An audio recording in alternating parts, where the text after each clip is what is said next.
Oh my God, मतलब क्या जबरदस्त मूवी देख के रहो, जहां पे भाई स्क्रीन प्ले और स्टोरी टेलिंग इतनी जबरदस्त है। मतलब आप सीट पे से भी खड़े नहीं हो सकते, जहां पे बूढ़े बच्चे भाई सब लोग इतना एंजॉय कर रहे थे ना मूवी को। आपके 2.5 घंटे कहां निकल जाएंगे पता भी नहीं चलेगा। मैं बात कर रहा हूँ ओ माय डॉग की, जहां पे एक छोटा बच्चा भाई खोए हुए कुत्ते को ढूंढने के लिए निकलता है, वहीं पे दूसरी साइड भाई एक कुत्ता अपने मालिक को खोजने के लिए निकलता है। ये दोनों फ्रेम आपको इमोशनली कनेक्ट करके रखने वाली है। वहीं पे छोटा सा ट्विस्ट ये आता है कि भाई पुलिस वाले भी गुंडे लोगों के साथ मिले रहते हैं, पर एक फ्रेम मिस मत करिएगा जहां पे भाई कुत्ता अपने आवाज से 250 से 300 कुत्ते जमा कर लेता है। मतलब मैं ये मूवी देखकर एक ही चीज कर सकता हूँ, माइक ड्रॉप। इतना अच्छा इमोशनल कनेक्शन वाला मूवी, इतना अच्छा स्क्रीन प्ले, इतनी अच्छी स्टोरी होने के बावजूद भी थिएटर में ऑडियंस जीरो थी।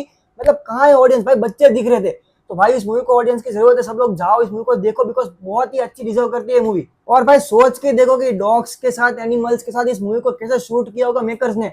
मतलब भाई उनके लिए कमेंट्स में भाई तालियां जरूर से बजा देना और अपना ओपिनियन जरूर से बताना। तो हमसे मिलते हैं अगले वीडियो में। टाटा बाय बाय, जय हिंद जय भारत।